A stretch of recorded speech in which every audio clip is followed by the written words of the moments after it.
Y bueno, pues lo prometido es deuda, lo comentábamos esta misma mañana. Nuestro invitado especial, Gilberto Sousa Martínez, presidente de la CONCAEM, del Consejo de Cámaras y Asociaciones Empresariales del Estado de México. Gilberto, bienvenido. No, muchas gracias por el espacio, muchas gracias por la invitación, pero sobre todo muchas gracias porque el sector económico le sea importante.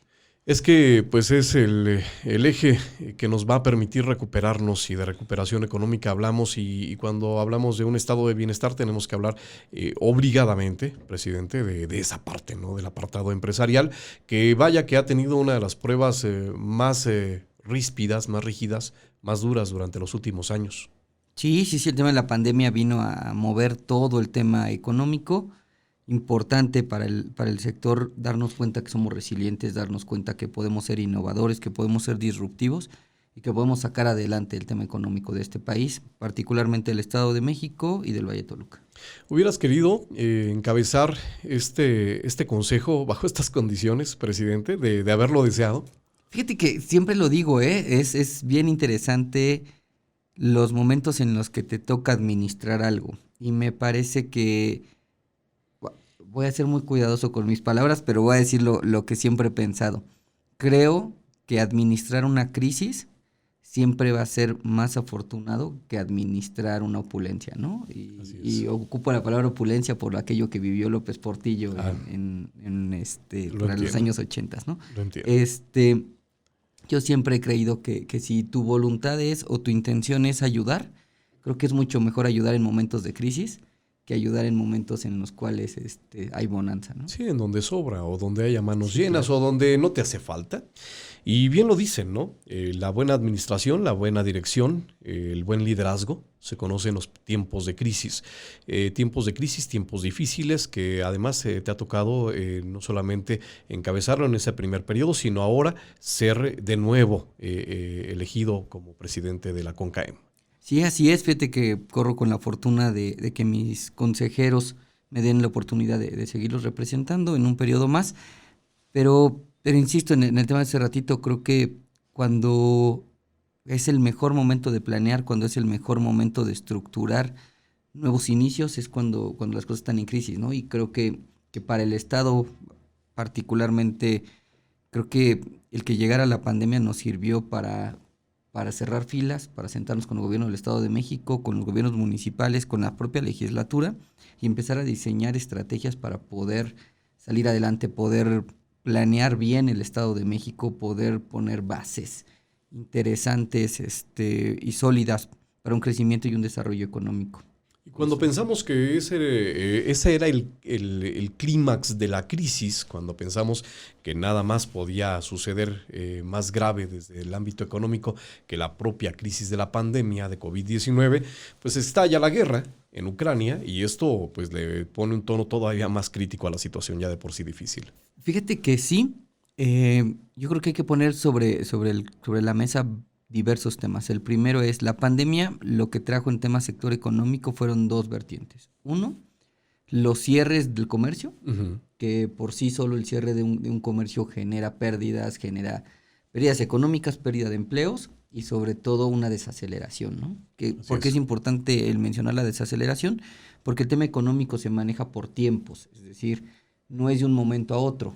Si hoy te dicen cierras, no se ve una afectación económica en el momento que cierras, sino la afectación económica se va a ver en meses siguientes. Y la segunda parte fue una dificultad de proveeduría, que lo que hicieron fue cerrar fronteras. Al cerrar fronteras, no solamente no viajaban las personas a visitar a sus familiares o de vacaciones, sino cerrar fronteras también significó la no llegada de productos o de proveeduría para poder terminar, fabricar o desarrollar algún tipo de comercio, algún tipo de servicio. Esto trae consigo que de inmediato, de igual manera, no se ve una afectación económica, sino la afectación económica se ve en meses siguientes. Con esto, ¿qué trato de decirte? Yo quiero amalgamar un poquito con el tema de la guerra, que se supondría que después de que vivimos 1 año y medio de cierres constantes, como humanidad, como ciudadanía a nivel global, entendimos que tendríamos que generar proveeduría local. Es decir, claro, pero sucede lo mismo. Echar mano de lo que hay aquí. Exacto, pero sucede lo mismo. Hoy diseñas, hoy piensas, hoy empiezas a estructurar un tema de proveeduría local, pero tampoco es de un día para otro. Si no lo solucionas para mañana. Es un proceso largo.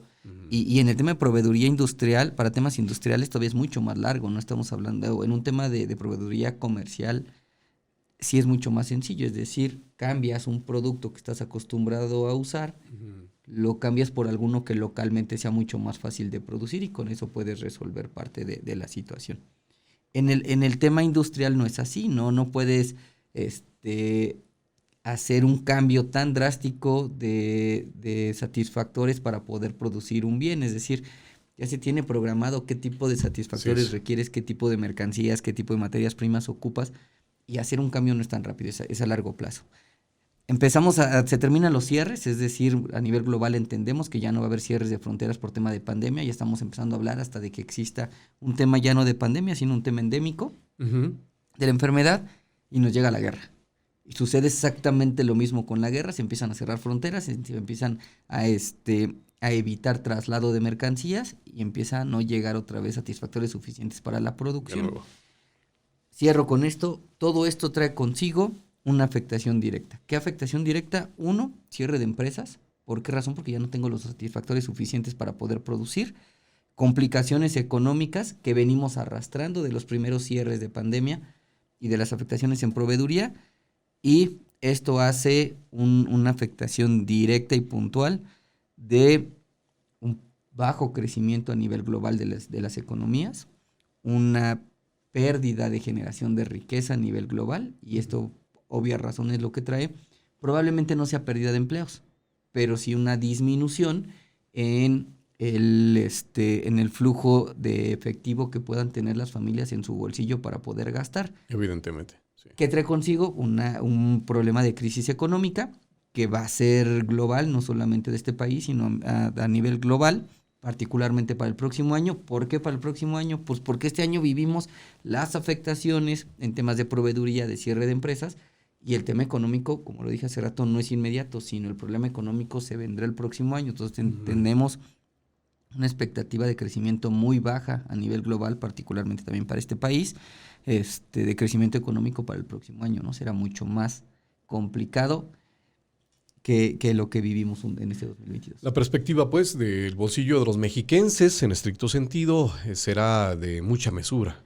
De mucha mesura, y un tema también importante, el tema económico, vivimos de expectativas. Es decir, si yo veo como industria del sector automotriz que la economía va boyante en crecimiento, ¿qué es lo que voy a generar? Lo que voy a generar es una fabricación extraordinaria de vehículos para poderlos vender el próximo año o en meses subsecuentes.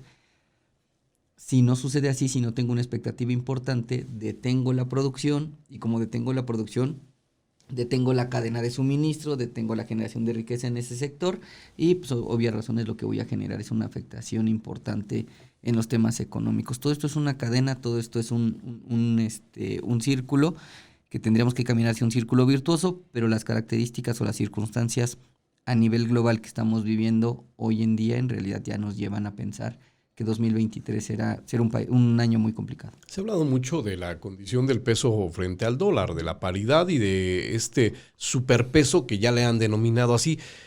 ¿Existe el superpeso como tal?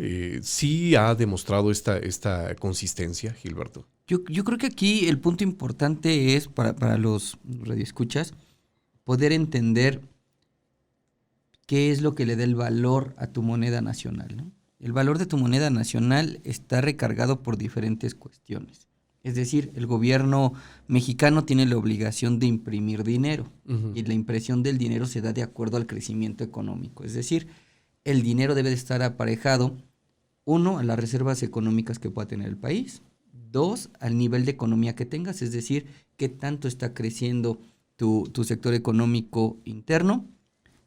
3, a las remesas que existen en el país. ¿Qué son las remesas? Es el dinero del extranjero que está situado dentro del país, es decir, todas las monedas que están en el extranjero, monedas que hay del extranjero que llegan a este país. ¿Cómo hacemos llegar esas cantidades de dinero o esas monedas extranjeras al país? De diferentes vertientes. La natural es un tema de importación, de exportaciones, es decir, yo le vendo a otro país, ellos me pagan con su moneda y ese dinero yo lo tengo dentro del país y lo uso para el gasto dentro de mi país.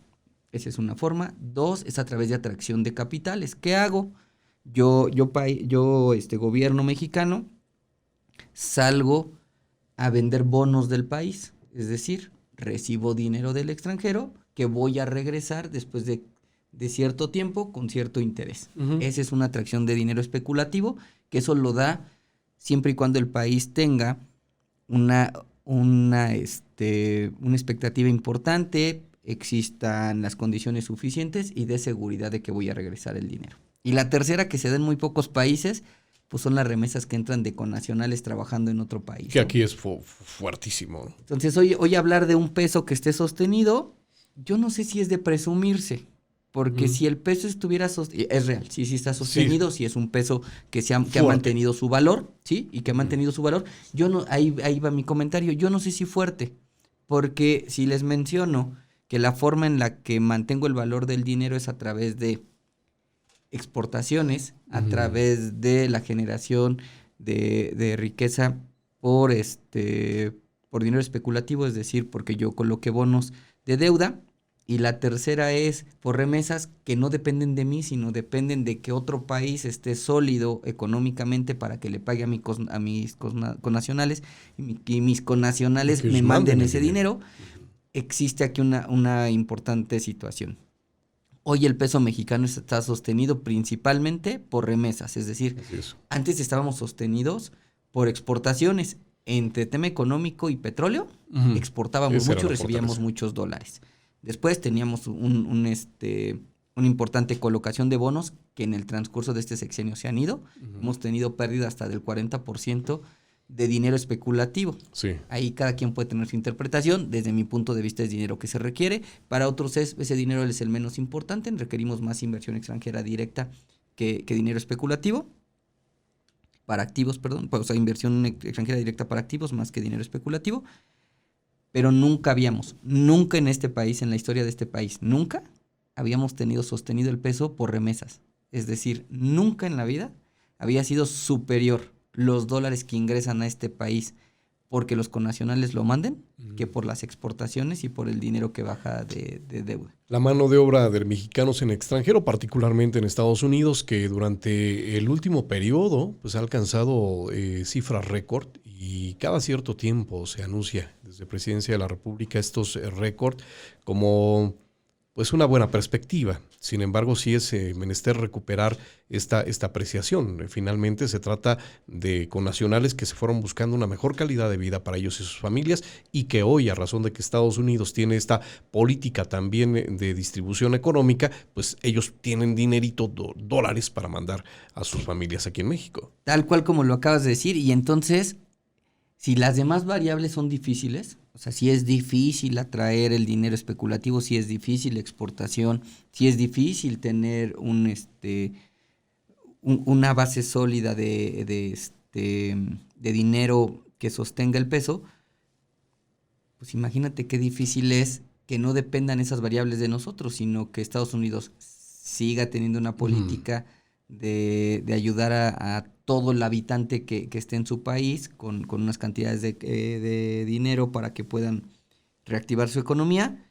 2, que nuestros connacionales quieran seguir mandando el dinero porque pues, en algún momento pueden perder ese sentimiento de familiaridad o de cercanía con sus familiares en el país, que es a donde por lo que mandan el dinero. Así es. Se lo pueden quedar. Y 3, pues también dependemos, si antes decíamos que nos daba un pequeño catarrito por algún tipo de, que nos daba una neumonía por algún tipo de catarro que pudiera tener Estados Unidos, pues hoy sostenidos a través de remesas, creo que es todavía más complicado. Sí, sobre todo con la perspectiva económica que está enfrentando Estados Unidos, el gobierno de Joe Biden, que no la tiene sencilla. Entonces, el tema 2023 tendrá que ser ya lo decimos, ya lo comentábamos, de mucha mesura, de ir con pies de plomo. ¿Cómo el empresariado, cómo las cámaras, cómo las asociaciones se preparan para un 2023 de estas características, Gilberto? Mira, lo primero es tratar de facilitar el tema de proveeduría. ¿Por qué es importante tratar de facilitar el tema de proveeduría? Por una situación.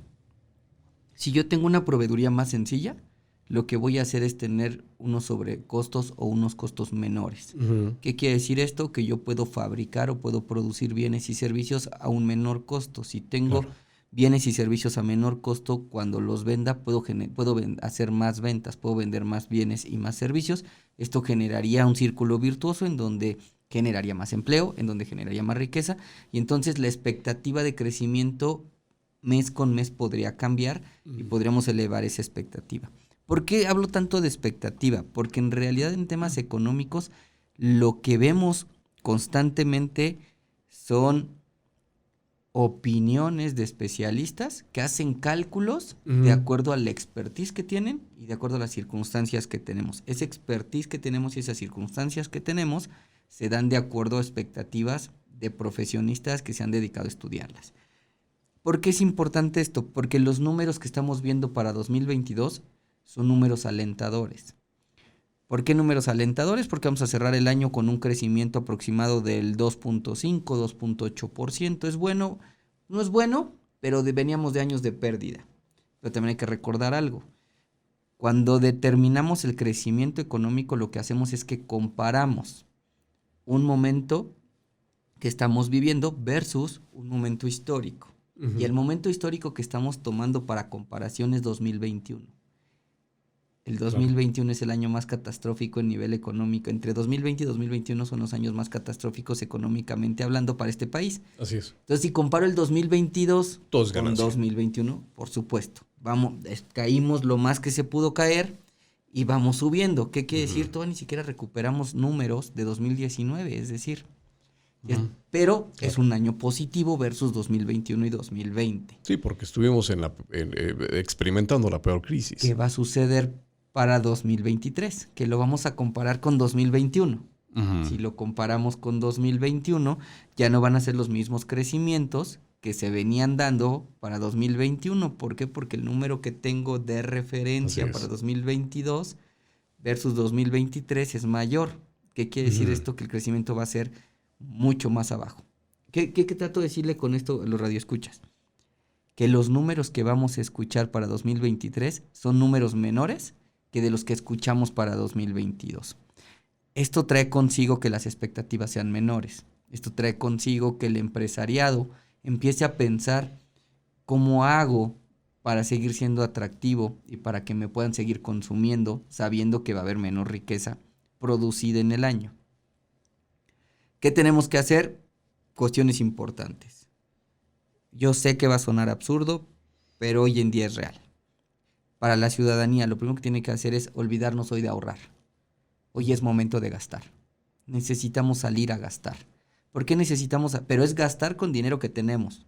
Sí, no gastar con dinero que no tenemos. No echar mano de los créditos, Correcto. ni pedir préstamos, ni Correcto. nada. Lo que tengamos, ponerlo en circulación. Exacto. Y es importante gastar porque lo que necesitamos es que la economía siga moviéndose. Si yo gasto, lo que provoco es que las empresas produzcan más bienes. Claro. Y si producen más bienes, producen más empleos y producen más riqueza. Claro. Si producen más empleos y más riqueza, se produce más dinero. Y si se produce más dinero, seguramente el bien o servicio que yo dé se va a consumir más. Por ende, lo que voy a generar es que me llegue más dinero al bolsillo. Hoy no es momento de ahorrar. Si yo ahorro hoy, lo que voy a provocar es que no haya circulante en la calle. Así es. Como no hay circulante en la calle, entonces no va a haber forma de que se haga este círculo virtuoso. Y es el mismo consejo para las empresas. Hoy es momento para las empresas de invertir. Hoy es momento de que la empresa ponga en riesgo parte de su capital. Ahí sí es diferente. Los créditos no se inventaron para el ciudadano. Los créditos no es que el ciudadano tenga que ir a pedir crédito para comprarse una pantalla. No tiene que ir a pedir crédito para comprarse un iPad, un celular.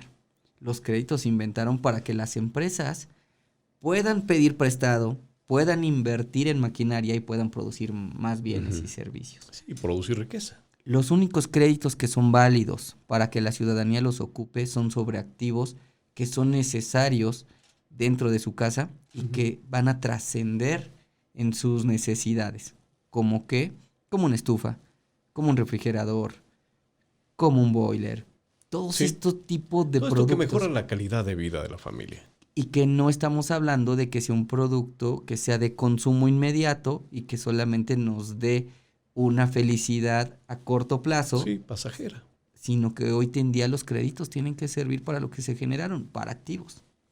No entrar en el nerviosismo lógico, porque evidentemente es muy, muy lógico que caigamos después de ver estas perspectivas para el 2023 en la idea de, pues, vamos a contener todos el gasto, gastamos menos y entonces vamos a ver qué va a pasar. Pero lo único que va a suceder es que, como bien señalas, Gilberto, se mete a la economía cotidiana en un pantano del que no queremos estar. Pero fíjate qué interesante y cómo está nuestro mundo hoy. La verdad es que los estudiosos en temas económicos en unos años tendrán que sacar muchas conclusiones de lo que estamos viviendo justo en estas etapas. Lo que platico es, necesitamos gastar, pero enfrente tenemos inflación. Del otro lado, sí, claro. ¿Qué debemos de entender para los radioescucha? ¿Qué debemos de entender por inflación? La inflación es un índice. ¿Qué es un índice? Es un número que nos da la comparación de un momento y otro del valor de los bienes y servicios. Es decir, el huevo hace un año para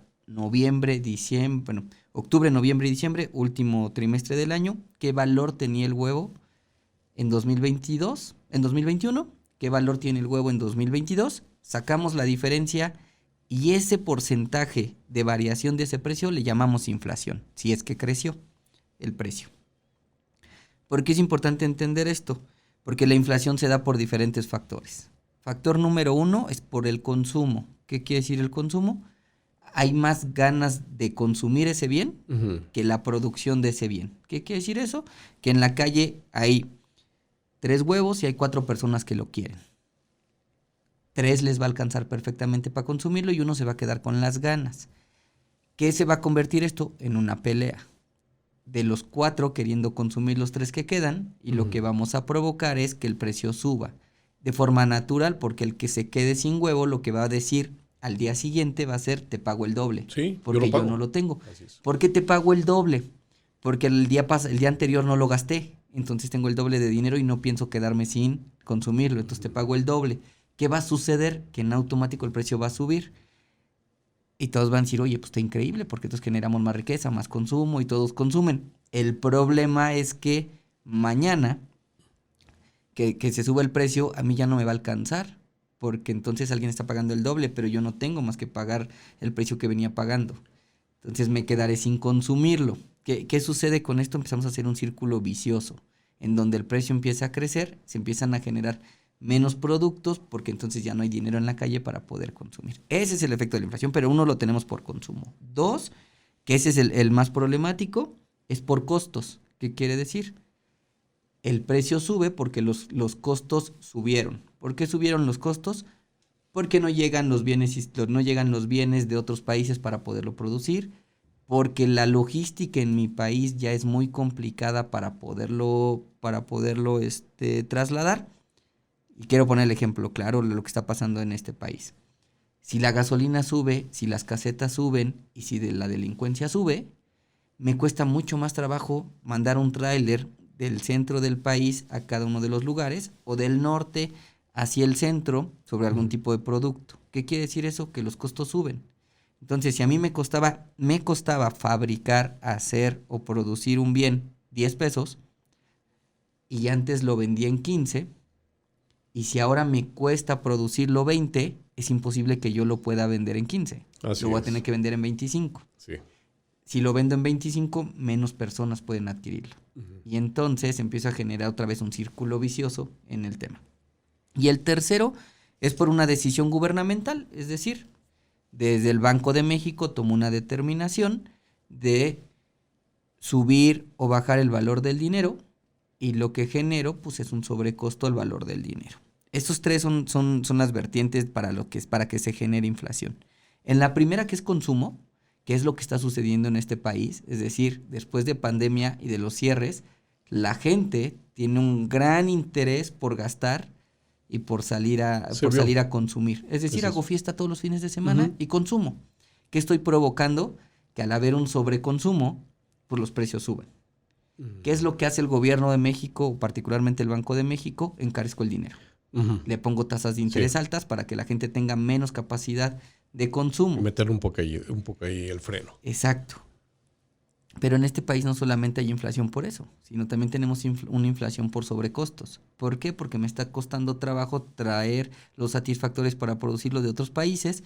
Me está costando mucho más la logística interna, por lo que dije, por el tema de los energéticos, por el tema de las casetas, por el tema de la inseguridad, por el tema de los sobrecostos que llevan el tema de inseguridad en el país, y estoy subiendo los costos. Entonces tengo una variable doble, en donde la inflación no solamente viene por un tema de consumo, sino viene por un tema de costeo también.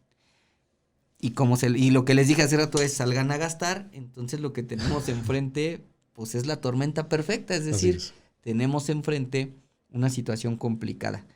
La solución no la tenemos en esta cabina, la solución lamentablemente vendrá en algunos años cuando los estudiosos empiecen a verificar todos estos fenómenos económicos que se están dando en cada región, en cada país, y empiecen a tomar nuevas teorías, empiecen a generar nuevas formas de cómo resolverlo, y la verdad, siendo muy honestos, yo creo que sigamos con las básicas, ¿no? Cuando no sabes cómo resolver, regresa a los básicos, y el básico es consumamos de forma inteligente, no agarremos el crédito para cuestiones de satisfactores inmediatos, sino tomemos el crédito para tema de activos.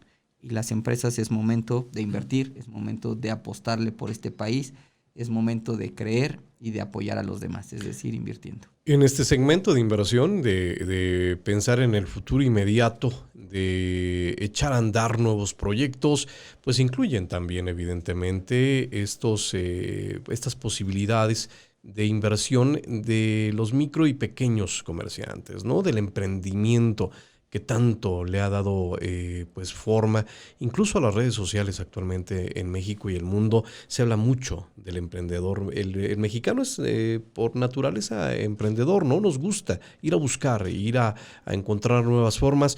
Este también es momento para ellos, Gilberto. Fíjate que sí, yo lo redondearía. El mexicano por naturaleza es innovador.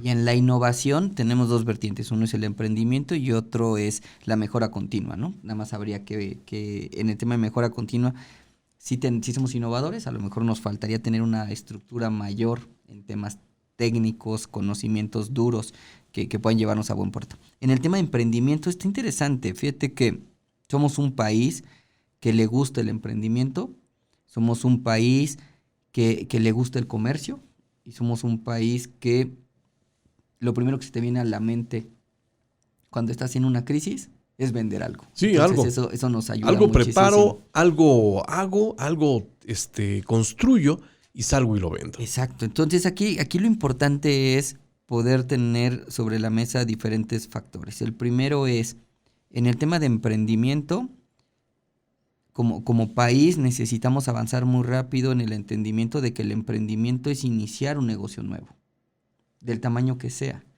Porque si lo vemos en comercio, sí tienes toda la razón. Si salgo a vender comida, la inversión es pequeña. Y es un emprendimiento porque estoy iniciando un negocio. Pero si salgo con una nueva empresa, con una nueva generación de una unidad económica en temas de energía, por ejemplo, la inversión es enorme. Sí, claro. Estás hablando de un emprendimiento, es decir, un emprendedor, una nueva creación de un ente económico, pero a gran escala. Y no deja de ser un emprendimiento, ¿no? Esa como primer parte. La segunda es, necesitamos empezar a enseñar a nuestros emprendedores de que el emprendimiento no es temporal, sino el emprendimiento es un estilo de vida y es una forma de generar riqueza con responsabilidad. ¿Por qué con responsabilidad?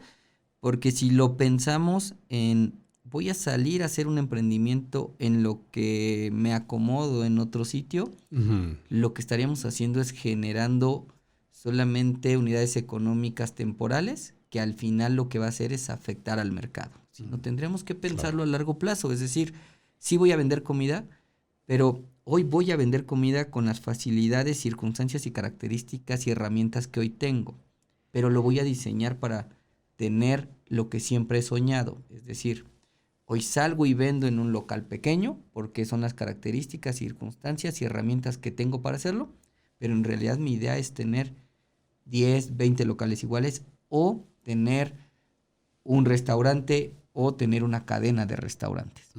Si me explico, Sí. necesitamos pensarlo. ¿De dónde tiene que venir el emprendimiento? Hace rato lo leía y aparte, fíjate qué interesante. Lo vi, lo escuché y lo mencionaron en varios lugares. Para que sea exitoso un emprendimiento tiene que venir desde una pasión. Me Es tiene que decir, apasionar. Si no me apasiona, seguramente esto no va a ser exitoso. Esto para que pueda sustentarse en el trayecto, ¿no? En el tiempo, supongo. Sí, claro, o sea, lo platicamos ahorita que estábamos aquí sentados y me platicas de lo que se tiene pensado del crecimiento de Cadena Azul.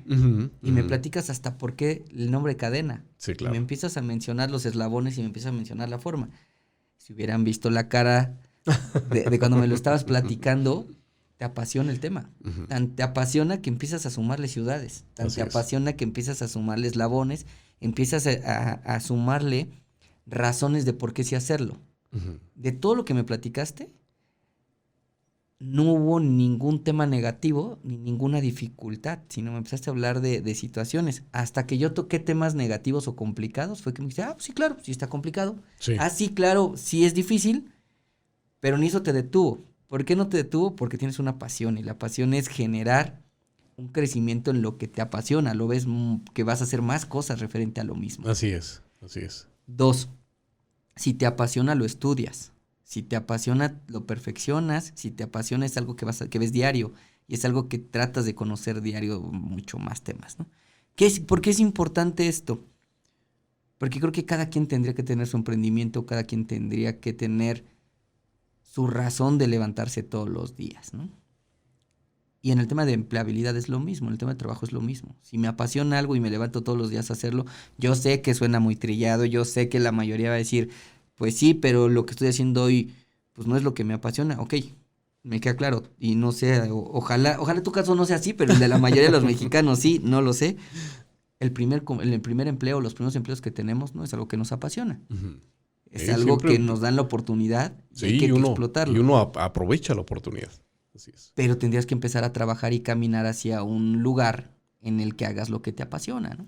Donde sí te veas realizado. Entonces, el tema de emprendimiento es exactamente lo mismo. Ese es el primer gran paso. El segundo paso, creo que tendría que ser prepararnos. Somos un país que no nos gusta prepararnos. Somos un país que nos gusta experimentar sin tener una base sólida de conocimiento, sin tener una base sólida de experiencia.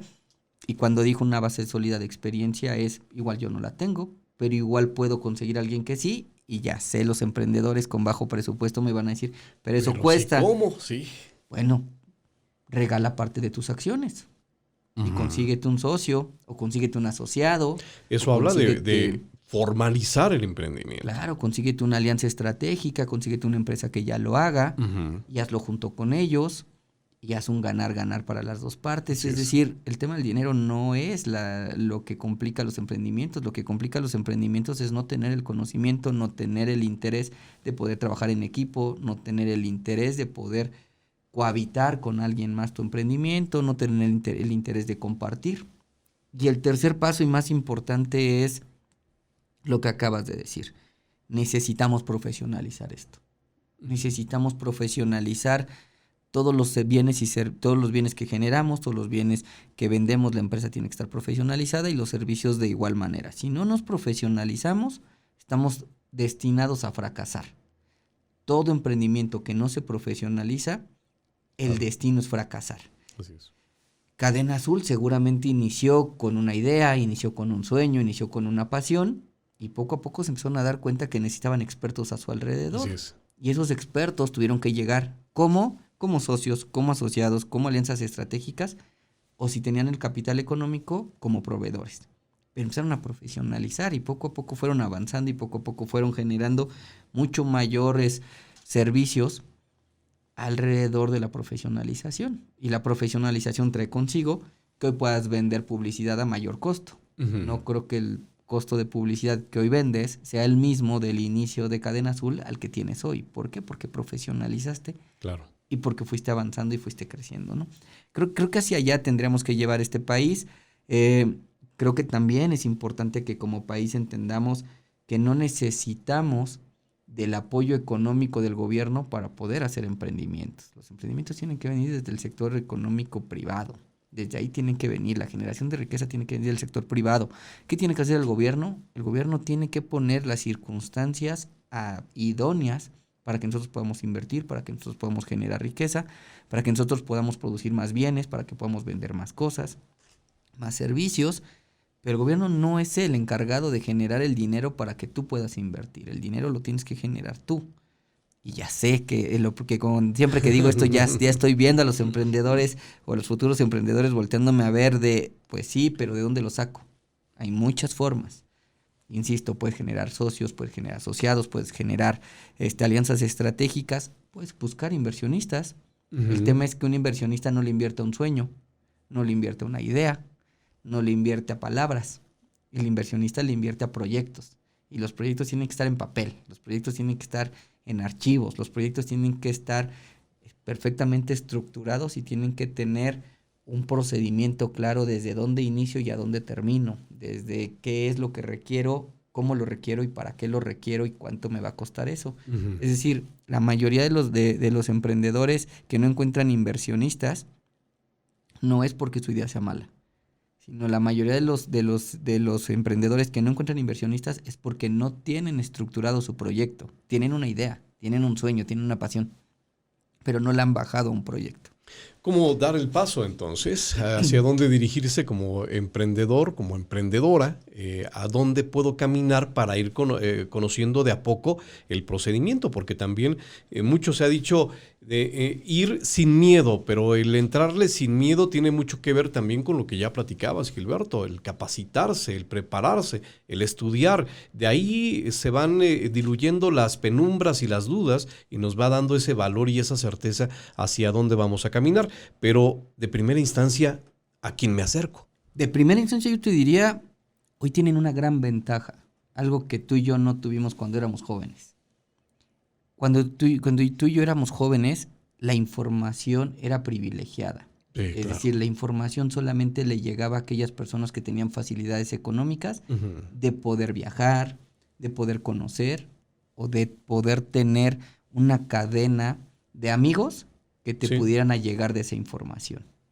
Hoy en día, esa cadena de amigos se llama redes sociales. Hoy en día, la información fluye en redes sociales. ¿Qué tengo que hacer? Pues tengo que ir aprendiendo, tengo que estudiarme contra la pared, tengo que investigar en redes sociales de entrada, tengo que buscar mucha información y ser lo suficientemente hábil para poder discernir qué información es real y qué no. Me van a decir, ¿y cómo lo hago? Con experiencia. Entonces, me meto a las redes sociales, investigo. Si 10 personas dicen que es correcto el procedimiento A y 2 dicen que es incorrecto, pues creo que ya tengo en el sentido común que el procedimiento A es mejor que el B y que el C, que los demás no apoyan, ¿no? Lo intento, lo llevo hacia allá, sigo investigando, me sigo preparando y hoy prepararte tampoco tiene costo. Hoy prepararte en las mismas redes sociales lo puedes conseguir, lo puedes hacer. Ya que empiezo a generar riqueza, ya que empiezo a tener mi emprendimiento, ya que empiezo a tener, entonces sí empiezo a buscar otro tipo de conocimiento que a lo mejor tenga costo uh-huh. y empiezo a discernir lo mismo. ¿Qué es lo que me están diciendo? Si 3 personas me lo dicen y uno me dice lo contrario, pues creo que tendría que orillarme a donde están los 3. Y así voy avanzando y voy avanzando y voy avanzando y seguramente encontrarán personas como tú, personas como yo, que sí tenemos interés de ayudar a los demás. Entonces seguramente nos podremos sentar y dar un consejo, seguramente nos podemos sentar y apoyarlos.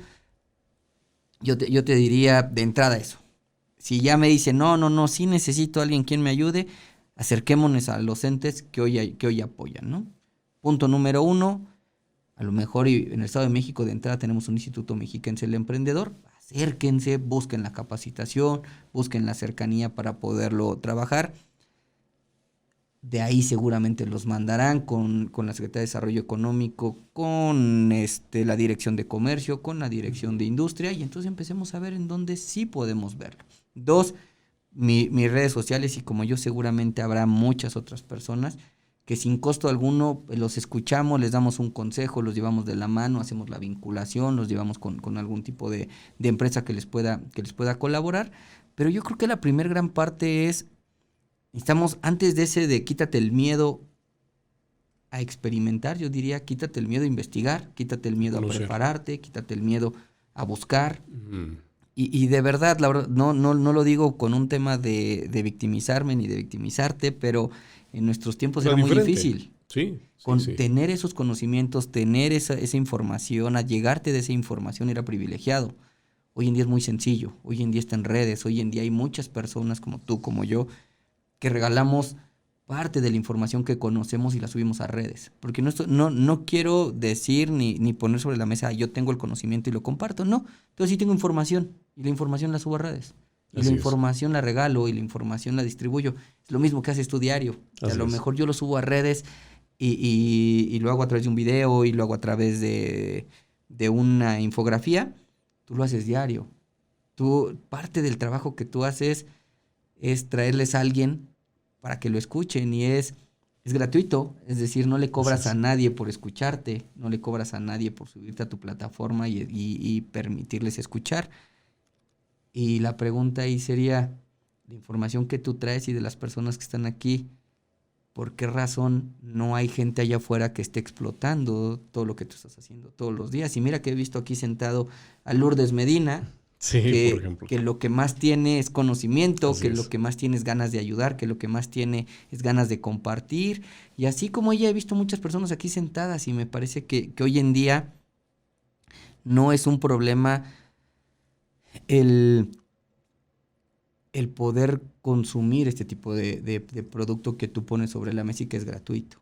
Es decir, creo que hoy en día no está el pretexto de no tengo forma de conocer, no tengo forma de cómo llegarme a esa información, ¿no? Tú les consigues información diaria. Es parte de la democratización del conocimiento, ¿no? Del saber. Sí.